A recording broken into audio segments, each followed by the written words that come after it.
Hello comrades, Commissar Bro here today with Slytherin and Straylight Entertainment's Warhammer 40,000 Sanctus Reach. That's right.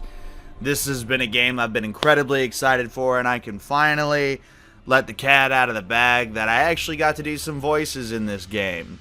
So yeah, you're going to hear a couple Commissar Bro orcs and a couple of space wolves in there. I'll let you figure out which ones are me, but I imagine it'll probably be pretty obvious. You know, the worst voice actor in the game being me. So you'll be able to tell.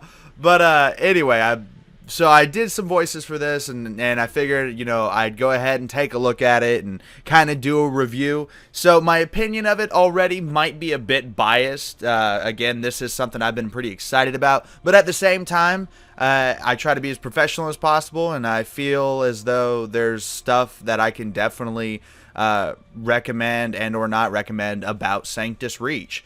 After about, I'd say I put in about 8 hours worth of gameplay at this point. And I think I have a pretty good idea. Although I will say this game is massive, like just the amount of units and the different scenarios that you'll see throughout the game. It's really big, and there's a lot going on here, and there's especially, as per usual, there's just a metric ton of different units that Slytherin and Straylight have managed to just fit into this game. It's almost like how Armageddon was. If any of you actually played the war game Armageddon, just how ridiculously loaded that game was with different units. With just like the Imperial Guard, for example, they had, like, I think there was over like 900 units in that game or something. This one doesn't have quite that many, but then again, there's only 2 factions.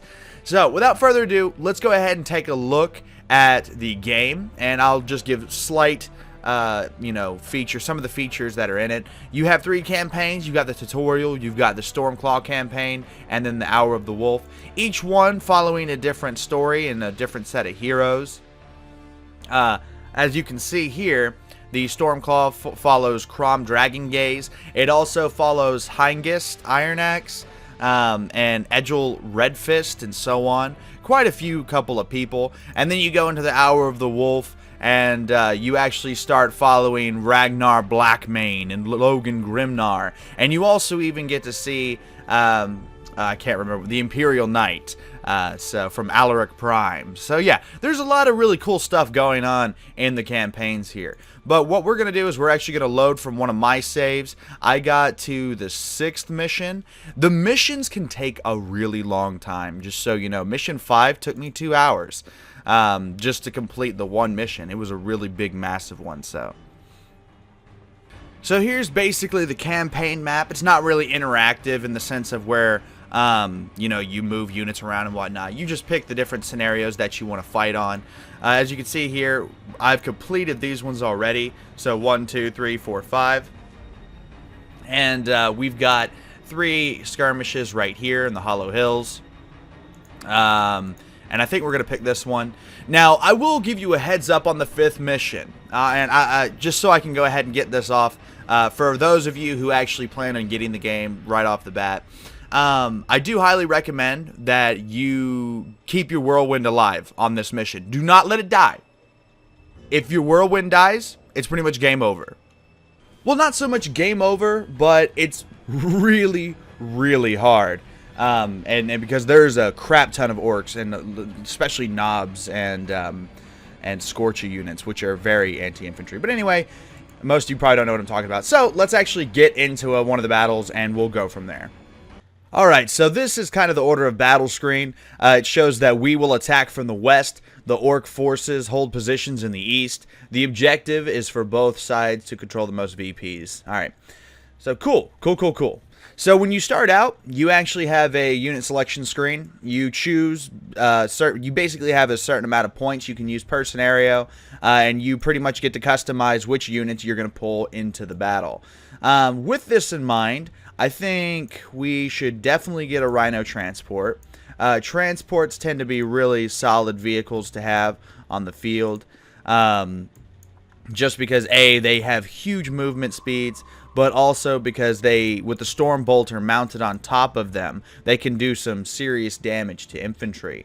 Let's see, what else? So Grey Hunters are basically like more of your specialized long-range units. For example, we have Flamers here. We have another group of Flamers there. We have an actual Bolter group right here.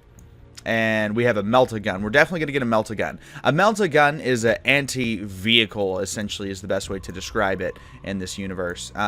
Now, of course, it can be used to deadly effect against infantry units as well, but it's a single shot as far as how this game operates it.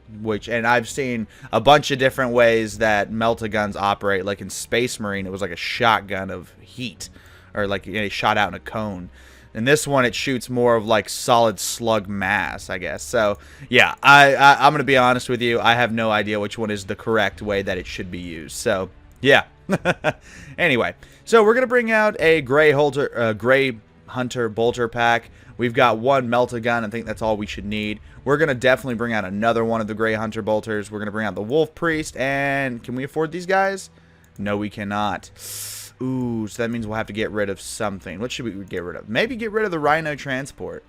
Maybe. I don't know. No, I think it would be better if we got rid of one of the Grey Hunters. Maybe, yeah, definitely the Flamer one. Is there a Flamer one? Is it inside the Rhino? Where is this group at? Oh, there. I didn't mean to pick those guys. I'm blind as a bat. All right, so I've got that, and then we've got the Wolf Priest. How much do these guys cost? 360. Wow, those are really expensive, but they're super freaking good. Terminators are game changers in this game, which is absolutely phenomenal. It's actually one of my favorite things about this game is that units like that are actually game changers, which in previous games, Terminators are just a bit stronger heavy infantry, which is kind of underwhelming as to basically what the lore says they are. So in this game, they most certainly pack quite a punch. Literally, they pretty much one-hit most orc. These guys, especially with their thunder hammers, just one-hit just about everything, which is wonderful. But anyway, so we're just going to go with the transport, and then we're going to go with an additional group of Grey Hunters. We're going to stick to attacking from this side.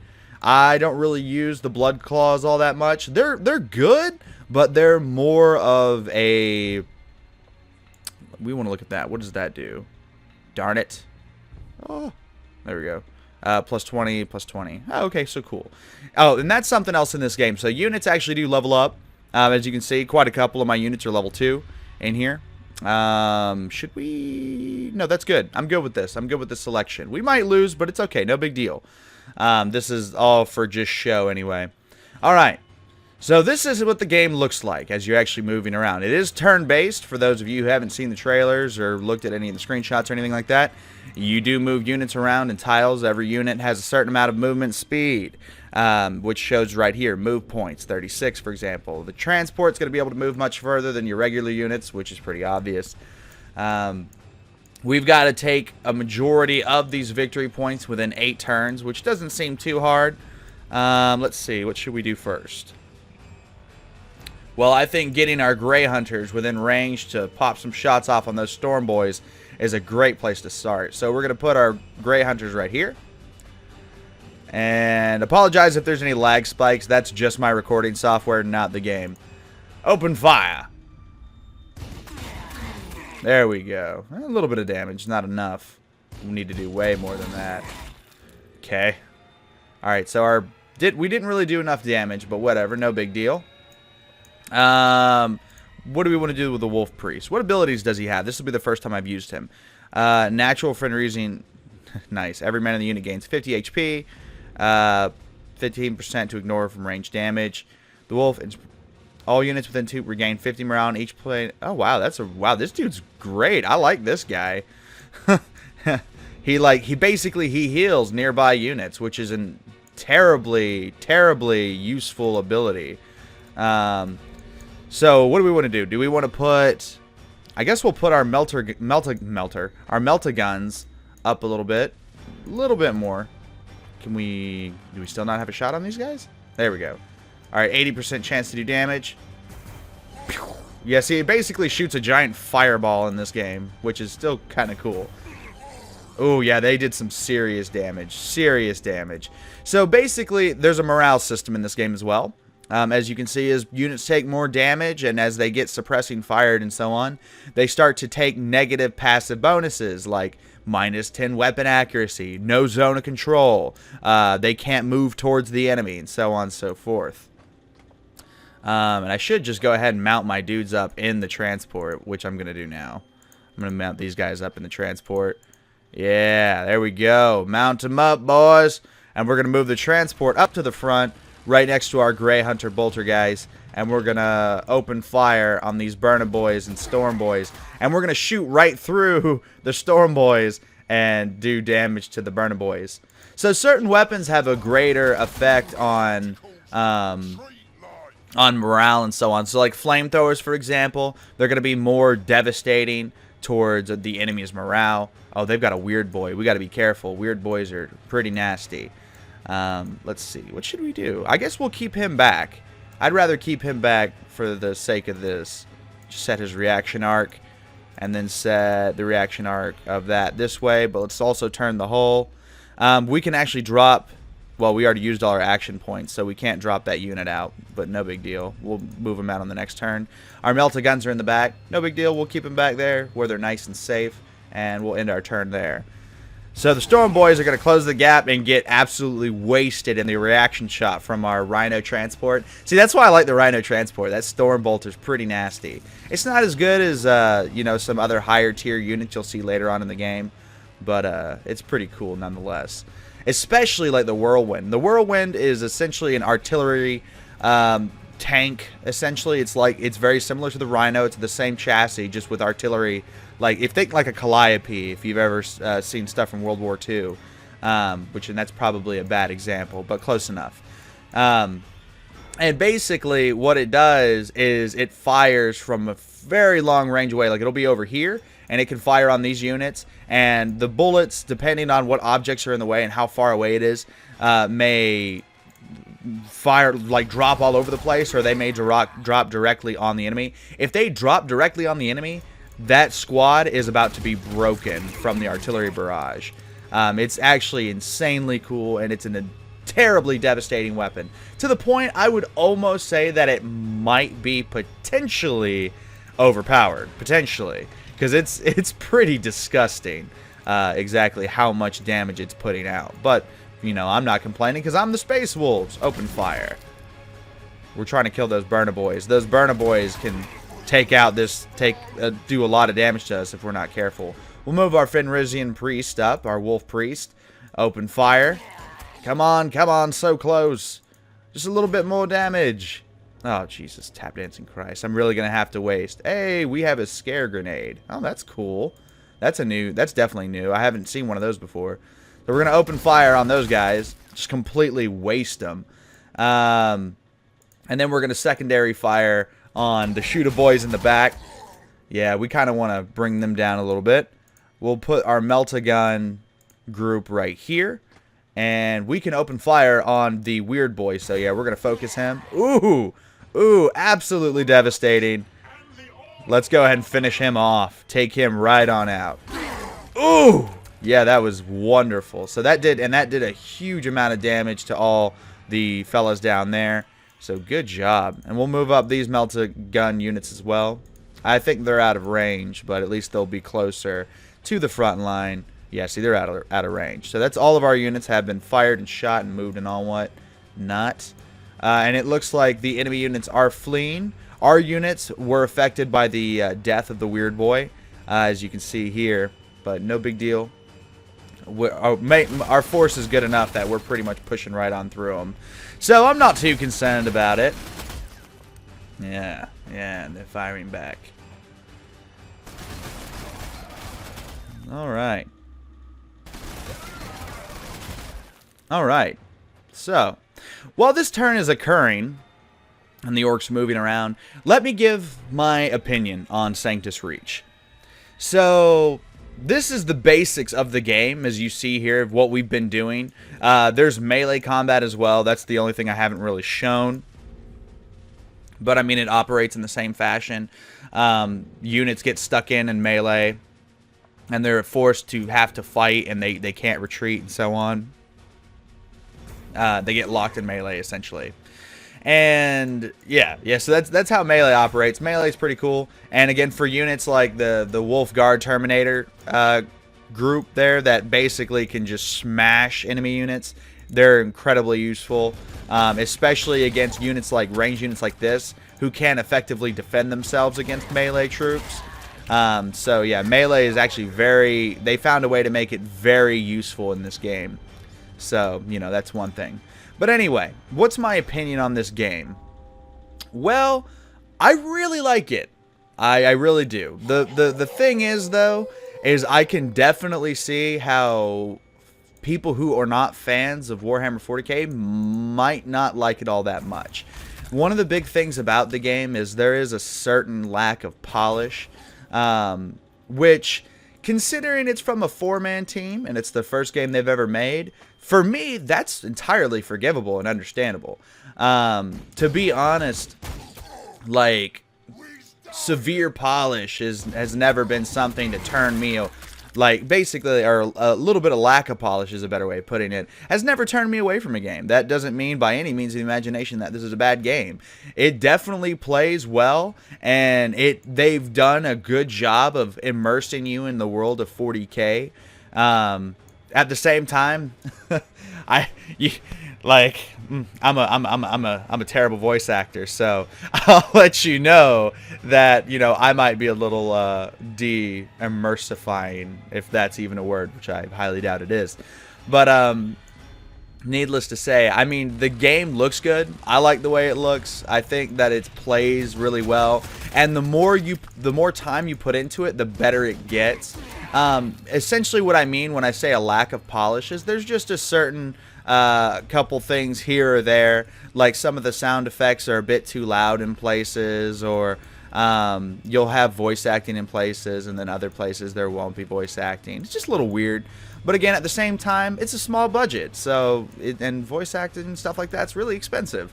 So it's totally understandable.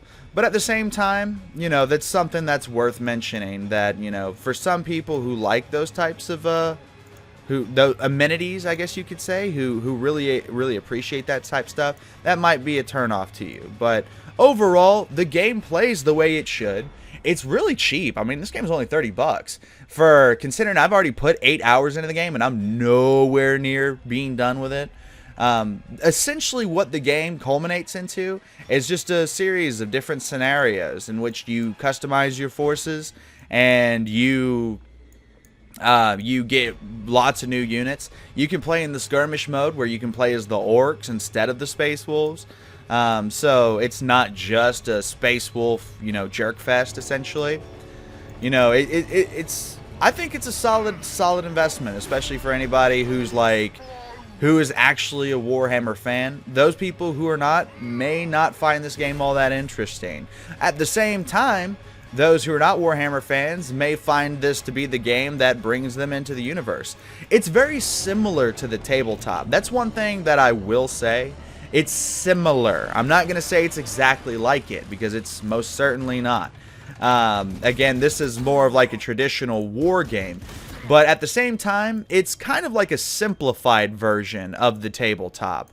Like, you take out the formations and some of the various special rules, or even like the individual unit movement, free essentially without not boxes or hexes or anything like that. You can just move them how you want.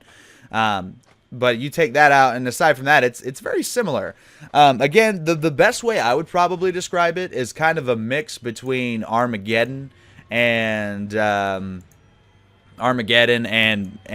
tabletop itself.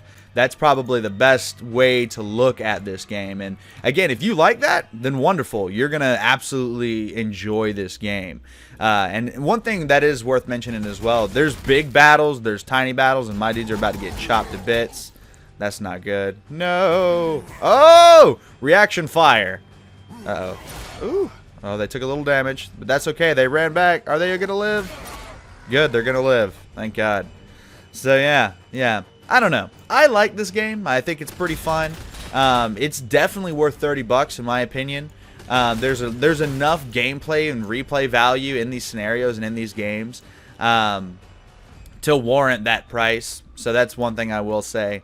But again, I think that mostly this game is going to only appeal to 40K fans or Space Wolf fans or real hardcore turn-based war game strategy fans. You know, because I know a lot of people like that tend to be more focused on the like war games like Panzer Corps and so on and so forth. But anyway, I could literally sit here and talk all day about it, you know, give you differing opinions, but ultimately, in my very biased opinion, I do think that this game is worth your time if you are a 40K fan. And yeah, I'm not going to repeat myself again because I've done that like 4 times. And I'm just going to sit here and mow bitches down. That's actually one thing I really do like. It's so satisfying to sit here and just mow orcs down. Like, you will mow them the fuck down. Like, in the last level I played, it was a 10-to-1. Like, it disadvantage, essentially. There were so many orcs. And it just seemed like it was never gonna end. Again, it was a 2-hour-long mission. I don't normally play 2-hour-long missions, so you can half imagine I was like, Jesus Christ, this is exhausting. Just because of how intense the fight was and everything that was going on. But anyway, I'm really excited about this game, and I'm gonna put in some more time, and who knows, I may actually do a full-fledged review rather than just being a slacker and doing just a oral one where I stutter and don't do a very good job of articulating my position on how I feel about the game and so on and so forth. But who knows, you know, only time will tell. I do know right now I'm about to run up on these slugger boys with my Fenrisian Wolf Priest. Oh, he's going to get fired at. Oh, he's getting shot. He's getting shot. No big deal, though, because he's going to be like, I heard you like big Crosium Arcanums. Get smacked in the face. Wow, that was incredibly depressing. I thought we were going to kill the sluggers. Well, we done messed up now. Heal! Heal! Yeah, he just healed himself. Sweet. Anyway, this has been Commissar Bro. Thanks so much for watching. And if you get Sanctus Reach, I really hope you enjoy it and you have a blast with it. Oh my god, my Wolf Priest's gonna die! And I hope my voice acting isn't too cringy for you guys. But anyway, I'll catch you guys later.